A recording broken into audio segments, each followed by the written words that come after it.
We're really selecting communities that are very interested in Ting coming to town.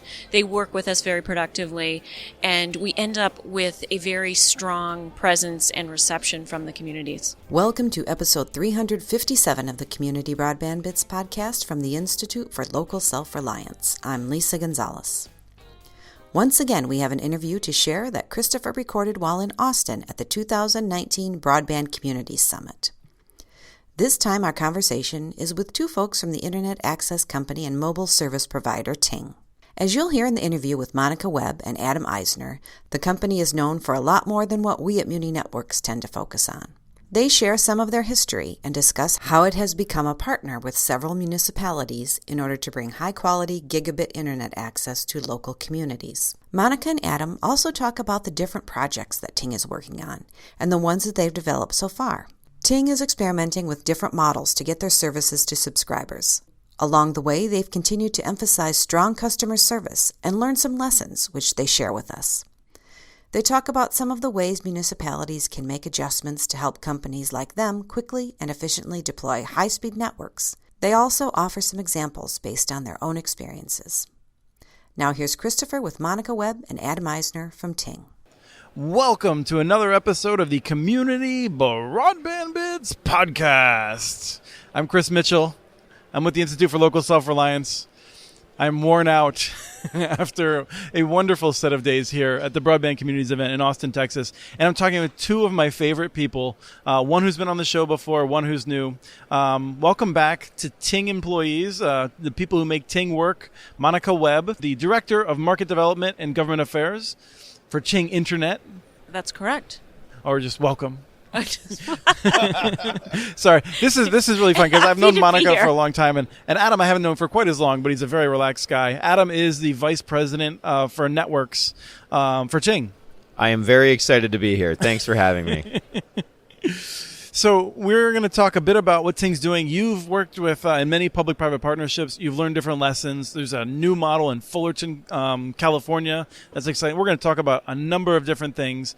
But the first thing I think it's always worth noting is some of the people who listen to this show do remember Two Cows. So just briefly remind us where Ting came from. Two Cows is the parent company, I guess is the best way to say it. Been around for across 3 decades now, a very old internet company. Started as a software download website in the 90s. Turned into a domain name registrar that is currently, we're the second largest registrar in the world behind GoDaddy. You can say it. It's Hover. And actually, Robert Wack and I who were just using yesterday. He had an issue. Was on help desk with him. Right. And I've been on help desk 3 or 4 times with Hover over the years, and it's a wonderful experience. Yeah. So it's interesting you say that. Hover.com is our retail arm of that domain name registrar, which is actually a wholesaler. So it's got lots and lots of different retailers on it, and Hover is one of those. But Hover was this domain name business that we built that had this great idea around great customer service, great interfaces, fair pricing, and that actually was the genesis or the idea behind Ting Mobile, which was the next business Two Cows sort of launched, which was a mobile provider, a mobile virtual network operator, using those same principles, and that business then took off. And so, between this now very established domain name business and this great mobile business that took off and is ranked one of the best mobile providers in America now by Consumer Reports, we went, okay, well, we have 2 stable businesses that are generating a lot of cash that we want to invest appropriately. Where else can we spend, sort of that cash in areas where people have lousy relationships with their providers / could benefit from a better customer experience, and we moved to broadband. Well, I have to say I've been a long-time customer of the Ting Wireless as well. I have been very happy with it. I've never become a shareholder of Ting or Two Cows, I guess, because I feel like it would be a conflict of interest, and people would be like, because I am frequently praising you publicly. So from my very, very powerful perch in this industry. So Monica, I'm curious, can you run down, maybe you could start running down the projects that Ting is involved in around the country? So currently we have 8 markets that have been announced. One of them in Westminster, Maryland is largely complete. We have 6 that are lit or in various stages of construction. Holly Springs, North Carolina is almost finished. So we have subscribers on 6 of those networks running live, and we have very active construction. And those particular projects vary from Sandpoint, Idaho, where we have population of 7,500, right up to Centennial, Colorado, where it's population of 100,000. So they represent a variety of sizes of municipalities and certainly geographies, and also, maybe most interestingly, different models in terms of how we work with local stakeholders, how we work with other partners in the model that we're deploying in those markets. So here we are. We're in Texas right now, and you had a stake in UVA, the University of Virginia, in the national championship. How are you tied to UVA? Well, Charlottesville was ground zero for Ting Internet in that was our very first market. And interestingly, when we closed on that sale, we went out to celebrate by going to a game, a UVA Cavaliers game. So I feel like we all support that team over other U.S. college basketball teams. Sure. And there are no Toronto Rapids in the eyes of Elliot. That's right. But, perhaps most exciting for us is this year we undertook a partnership with UVA where we actually supply the internet for the public at both the stadium where the Cavaliers play as well as their UVA football stadium. And we brought fiber in, and then we have wireless access points, and have worked really hard to provide a robust and seamless wireless experience for all of the attendees to those games. So we feel, very vested in UVA itself. And, as I said, it also had an instrumental sort of moment with us when we first embarked on our deal in Charlottesville. We had this funny thing where UVA, I think Duke was playing in UVA at the stadium, and LeBron James was there, and we were all sort of looking around going, I wonder if he's on Ting Wi-Fi. Is LeBron James using our Wi-Fi? Because that would be pretty awesome. So you get all these, funny sporting anecdotal stories, like UVA won the national championship for basketball a few days ago, and they're having a homecoming sort of thing in a couple of days at the football stadium, and we all sort of went, we got to make sure the Wi-Fi is still on, even though football season is over. So, we have a lot of people in and around that organization and, those sports. So it's been pretty cool. So, Adam, let me stay with you for a second, because people that are longtime listeners will know Monica's background. Been with Ting for many years now. Prior to that was we had interviewed you when you were with Wired West in Massachusetts. But Adam, you, as far as I know, you were kind of thrust into this position at Ting, and I wonder if you can just tell us a little bit about that. Yeah, so I'm a bit of a two cows lifer. I've been at the company for about 15 years, which in internet years is a lifetime, and I'm not even the longest serving employee by a long shot. And so, my genesis through the company was kind of starting in marketing, ended up running the wholesale division of Two Cows on a product level for a number of years. So the domain name, email, SSL sort of businesses. And, after a number of years was kind of looking around the organization, just because Two Cows is really good about affording you different opportunities to do different things if that is your interest. And so, kind of said, hey, are there other things that, I could get involved in here? And so at that point, the company was looking at getting into the broadband space. So, they said, what about this fiber idea? And so I basically locked myself in a room and started looking up the elements to, what goes into deploying fiber. And shortly thereafter, we were on our way. And so ever since then, have, really been involved pretty deeply in finding the markets, building the markets, operating the markets. And it's been a lot of fun to watch it go from this, idea that what was effectively a software and services company had to something that's now an ISP in a whole number of areas. Interestingly, Two Cows was owned by an ISP, has a lot of ISP DNA in it. So although, the space is a little new from the terms of deploying fiber and running a fiber to the home project, a lot of people in the building that grew up in ISPs somewhere. Mm-hmm. Historically, companies that have tried to get into this, particularly in a sort of big way, where you're picking different markets across the country rather than just picking up a name brand in one area, I think they've struggled a bit. Like RCN, Knology, a lot of those companies have consolidated over the years, and they've really faced challenges. You seem to have been more successful. We're not going to talk about specific take rates, but my impression has been that in all of your markets, you're not getting ready to bail out. It seems like it's working. Right. Yeah. I mean, we're really happy with the way it has gone so far, and just us introducing new markets, I think, is indicative of that. I think we're lucky in that, until recently anyway, we had a little bit of an advantage of being a startup inside of a large, successful company. So, there were no preconceived notions about how we were going to pull this off, but we're also well supported, well capitalized to be able to take our time to figure that out and do it. Mm-hmm. And so I think that's really benefited us as we've gone out and sort of spread the word and gone into new markets? I think our expansion has been fairly thoughtful. As Adam mentioned, we do have a startup culture. So we felt like we had a good handle on it when we started to scale up. We have some, obviously a world-class customer experience to rely on as well, fantastic branding and marketing.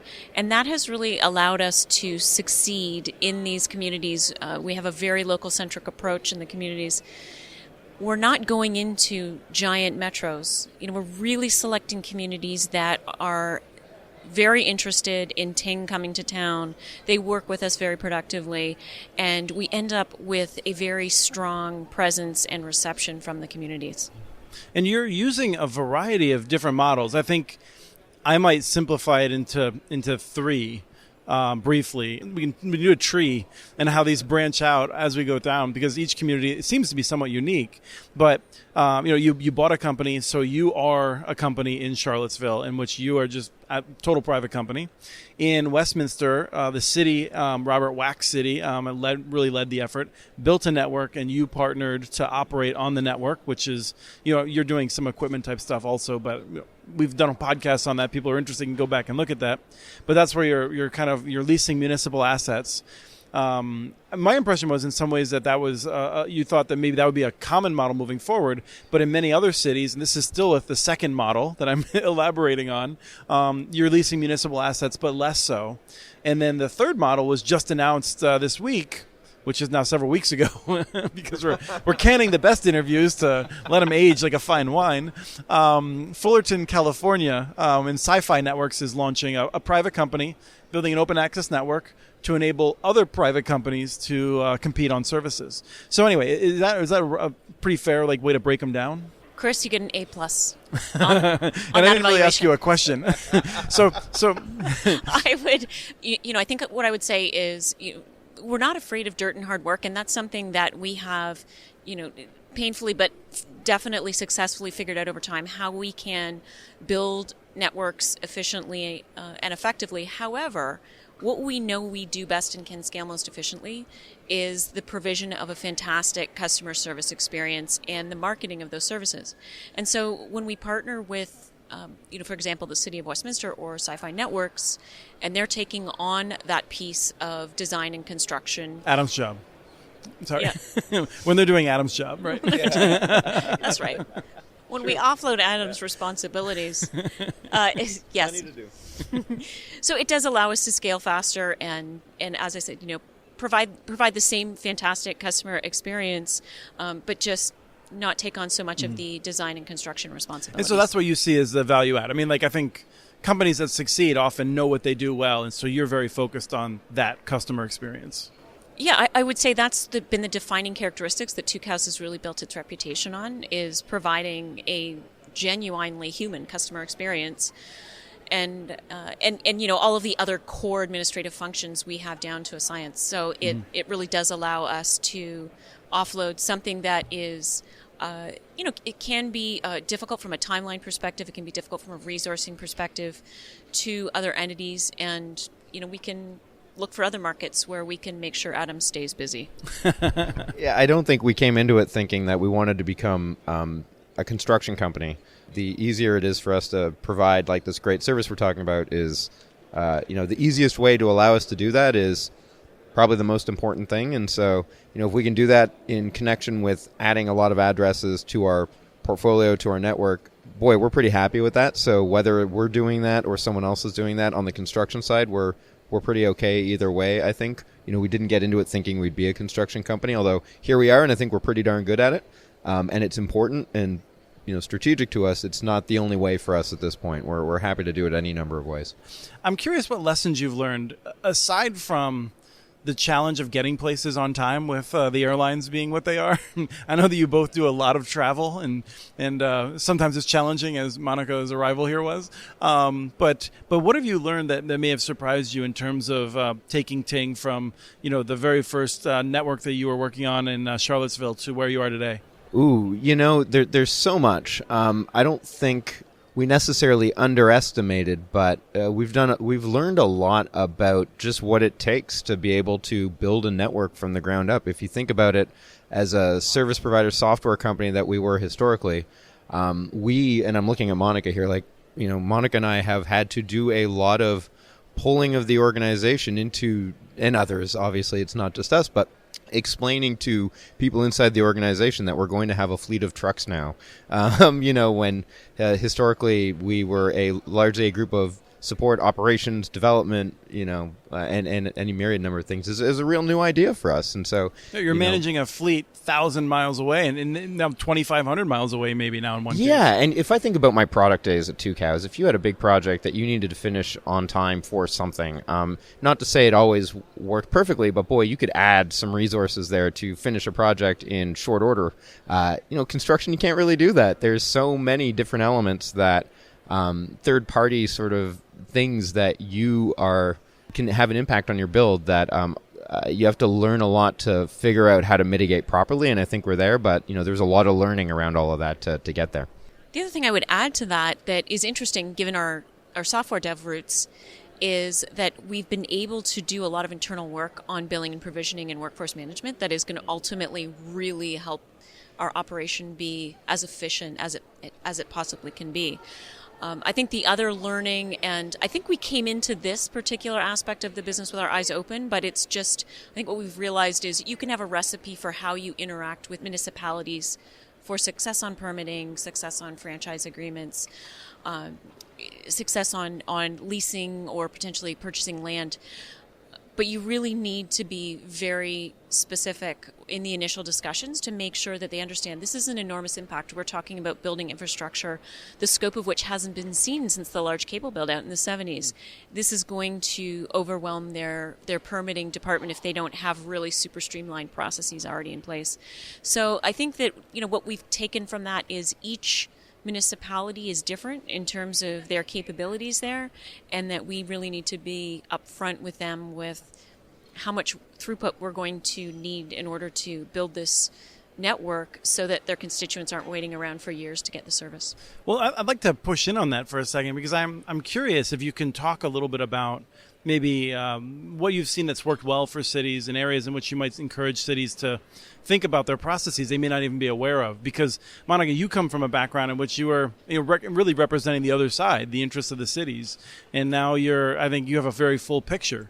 At the same time, I mean, it's worth noting for people who aren't familiar, Elliot Noss has done a tremendous amount for the open internet. The guy in charge and the guy that I've always associated with all of this stuff, he's long been committed and put in his personal time and company time to things that matter for the open internet worldwide and net neutrality and things like that.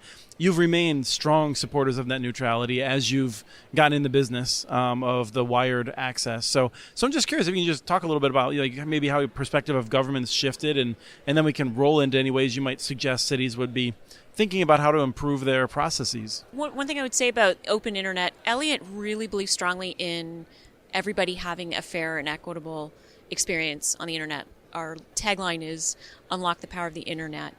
And that comes through in the fact that we give this great customer experience, and we are more than happy to stand up for policies that support an open internet. Sometimes we don't actually have the bandwidth personally to get in the trenches, but that's why we support other organizations that are doing that work. We sign letters to legislators. We do whatever we can because it really is important to protect the right for everybody to have free and open access to the internet. I'll use permitting for an example. Mm-hmm. We'll say to cities, okay, we're going to be putting through a lot of permits. We're going to need you, to make sure that your processes are streamlined. And they'll say, absolutely, we'll do that. And then it comes down to it, and often that's more than often not the case. You bring a wheelbarrow full of permits into City Hall, and their eyes fall out of their heads, right? And, some things that have worked, for example, is sometimes our contact at the city, will actually work with the various departments to make sure that, even though they're not the permitting department, that person will make sure, our point of contact, that the permits are moving through. We will say to them, here's our timeline of how we need the permits processed. We need to have a permit in our hands within a month of the initial submission. So let's work back and figure out what your approval timelines are with each different department to make sure that can happen. Make sure that you have a permit category that is appropriate for what we're doing so that we're, not paying a lot of money to do it, but also it's getting to the right people in the right hands as soon as possible. If there are any ways to streamline it where we can help, tell us in advance and let's make that happen. So it really is getting into the nitty-gritty details of how each task is performed that we're reliant upon to successfully deploy, that is the secret to the success. I mean, the impression I get is that when you're approaching them, you're working with cities, first of all, that are going to be open to working with you, but you found that they're pretty receptive to trying to identify these challenges and solve them. Some are better than others. One of the other things that one of the towns that we're working with has been wonderful about is just increasing the size of the permit, basically. Mm-hmm. So not limiting it at a few blocks or so many houses or so many square miles, but actually saying, this will be a blanket permit for the city, and then you'll just supply us with the plans, and we'll review them one mm-hmm. phase at a time. That has been enormously helpful. So I would say the cities genuinely want to streamline. It's just a matter of how that actually happens. Larger cities, there can be more steps, more red tape to getting that kind of thing done. So we generally find that the smaller towns are more receptive to making things happen quicker. Sure. Well, and I'm just thinking, I mean, you actually have a broad view because you're in very red states, very blue states, and purple states. So it's worth remembering. Towns are, they're not subject to the state voting patterns always, just in terms of the politics. Yeah, I mean, I would say we haven't seen a difference based on, what the state level politics are. It's really, as they say, all politics are local, and certainly when it comes to processes like permitting that fall under local politics, it really does come down to what the local administration makes as a priority. One other thing there is that we're typically working with municipalities where we're not trying to sell them on the idea that broadband's a transformative thing. So we're generally working with municipalities who, conceptually anyway, are on board with the idea that this is going to be a good thing. But the proof is in the pudding when it comes down to the people you're working with initially may be, on board, but as you get deeper into, especially larger cities, as Monica was saying, it's usually easier with smaller ones.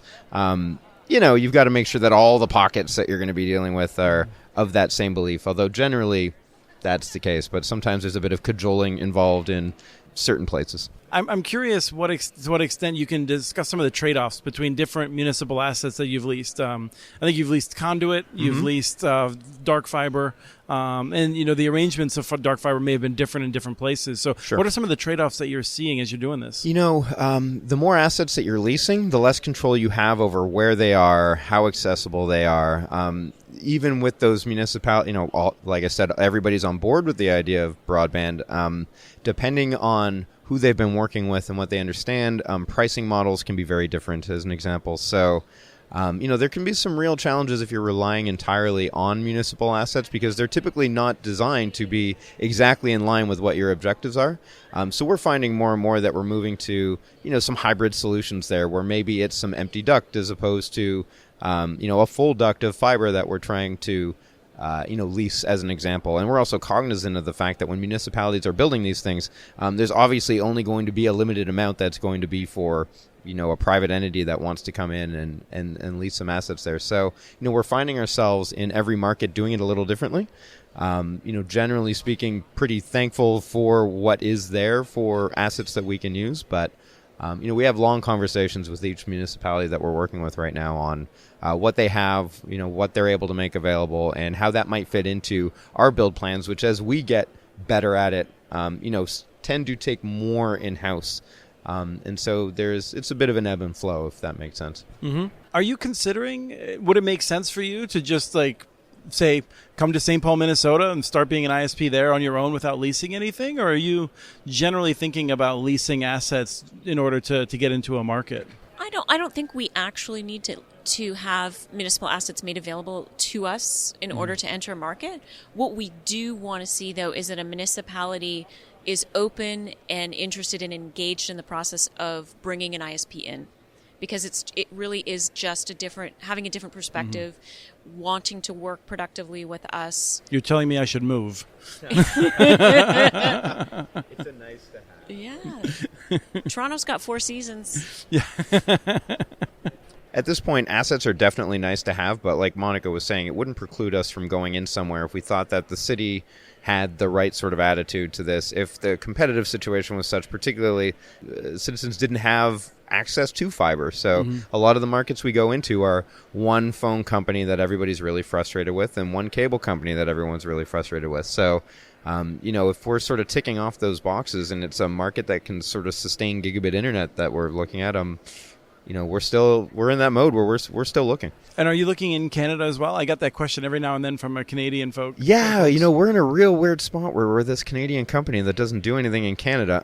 Elliot did say once that he'd have to build 10 markets in the United States before he would build in Canada because he felt that he wasn't taken seriously until he had achieved more market success. And he may have been, he may have just been joking. But this is a bit of a personal answer, but I think that there's a lot more. If I think about where I live in Toronto, or I'm not saying that it is the options are amazing. However, Bell is spending something like $2 billion in Toronto to build fiber to every home effectively, and they're starting to do that across the province of Ontario. TELUS out west is doing something similar.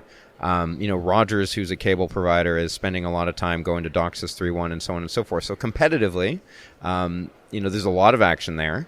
It's a much smaller country population-wise, and so there are fewer markets in which to look at that don't have one of those three people, or two, really investing a lot of money right now in upgrading the network.